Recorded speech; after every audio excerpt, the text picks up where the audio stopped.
In anticipation of my little one's upcoming Harry Potter themed birthday party, I'm going to make some butterbeer fudge. So I start with 8 ounces of marshmallow cream or fluff, whichever you call it, 2.5 sticks of butter. I use unsalted butter, so I have a 1.5 teaspoons of salt. If you use salted butter, skip the salt part of this. I have a 1.5 cups of sweetened condensed milk. The 8 ounces of marshmallow fluff, let me explain, is a little more than the 7-ounce container that they give you. So you're going to need 2 containers for this. And this is double the recipe. So back up. If you're not going to use double the recipe, you really only need 1 container of marshmallow fluff. I have a cup of sugar and a 1/2 cup of caramel syrup. Now that my hands are all sticky, I'm going to turn my burner onto medium-high heat, and we're going to stir this and mix until it starts to boil.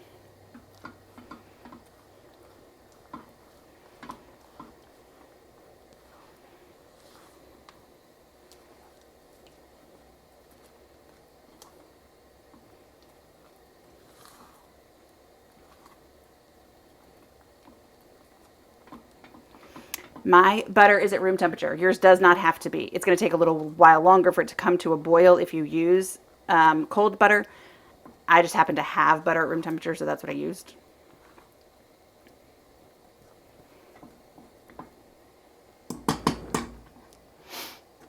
So we're going to let this heat up until it starts to boil. It's going to take about 4 or 5 minutes.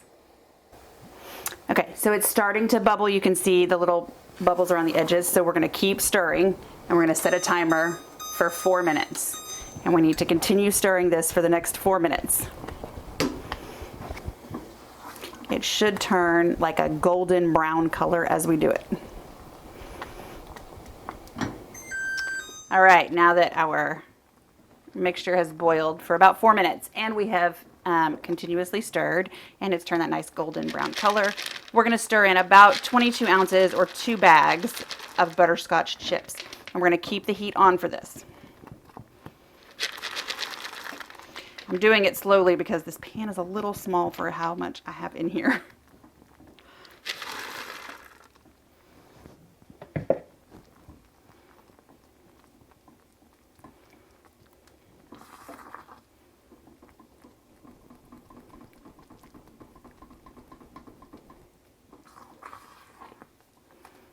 Now that they're stirred in but not smooth yet, I'm going to turn off the heat. Continue to stir until we melt all of those butterscotch chips and we have one consistency. Now, Butterbeer Fudge has 2 layers to it. One is a butterscotch layer and one is a white chocolate layer. So this is the butterscotch layer we're doing first, and we'll freeze it for about 2 hours. And then we'll make the white chocolate layer and just spread it over the top. And then we'll either refrigerate or freeze it for another 1.5 hours. And then we'll be ready. So you see how thick it's become? And all of the butterscotch chips are melted. God, it smells so good. If you like the flavor of butterscotch, this smells really good. If you don't like the flavor of butterscotch, I'm very sorry. Our pan, I have put pan grease in. If you need to know how to do that, there's a video on it. It's basically equal parts shortening, vegetable oil, and flour that I mixed together. So you can use regular cooking spray, but I would put parchment paper or aluminum foil down so you can get the fudge out in one solid layer. So all I'm going to do is pour this in. I'm using a 12 by 12 pan. If you're only going to make one, if you're going to do half of this recipe, so one recipe instead of 2, you only need an 8 by 8 pan. So here we are. Now we're going to put this in the freezer and we'll be back in a couple of hours. So our butterscotch fudge portion has been in the freezer. Now we're going to make our white chocolate portion. We're going to take the last of what is left of the second can of marshmallow cream and or marshmallow fluff and put it in our saucepan. It's about 6 ounces. If you're doing half, it'll be the 3 ounces that's left if you took 4 ounces out for the original half. We're going to turn this to medium heat. I'm going to add 2 sticks of butter.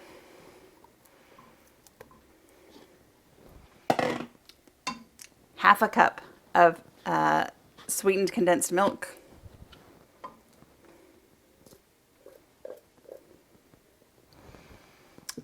A cup of sugar. And a teaspoon and a half of salt. I'm sorry, a teaspoon of salt. Once again, if you're going to use salted butter, do not add salt there. I only add it because I'm not using salted butter. I use unsalted. We're going to heat this until it starts to boil, similar to the way we did with the butterscotch fudge. Few differences. One is that we have to take the, once it boils, we're only going to let it boil for about 2 minutes. And the second is that we're going to remove it from the heat before we stir in our white chocolate chips. One of the things about white chocolate is if we heat it too much, it'll seize. It'll get really gross. It turns black. And you don't want to eat it because it doesn't taste good. So we try to keep it just melted, not necessarily cooked. So stir this together. Let it start to boil.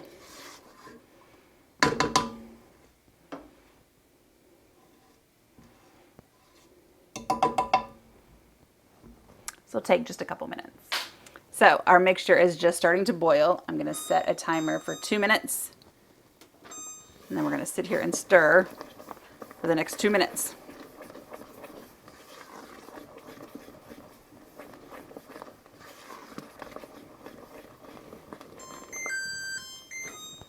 So we've stirred it. It's been boiling and we have stirred it for 2 minutes. Now I'm going to turn the heat off and add my 2 cups of white chocolate chips. And we're going to stir until those are melted. Guess I should turn the alarm off on the oven first, huh?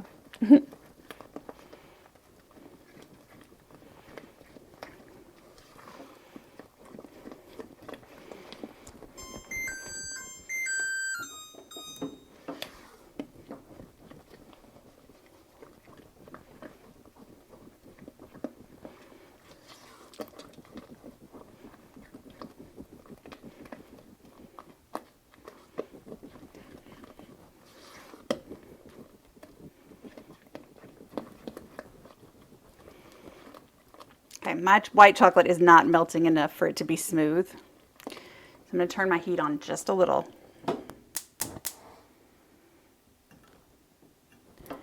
To give it that added ability to melt the white chocolate.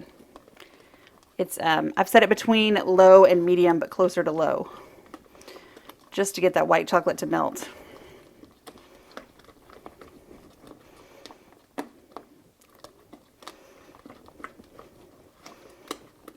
There we go. That's all I needed. Just a couple seconds right there. Now, we're going to take this, pour it over our butterscotch layer.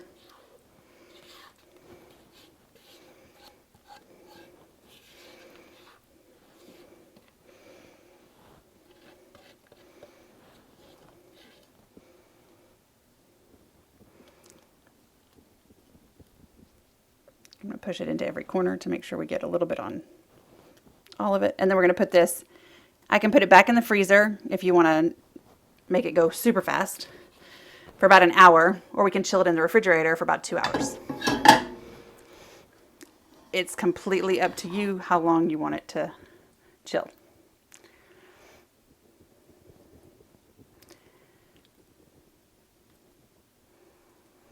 We just want to get the white chocolate layer to harden, and then we'll be back. So our Butterbeer Fudge is perfectly set.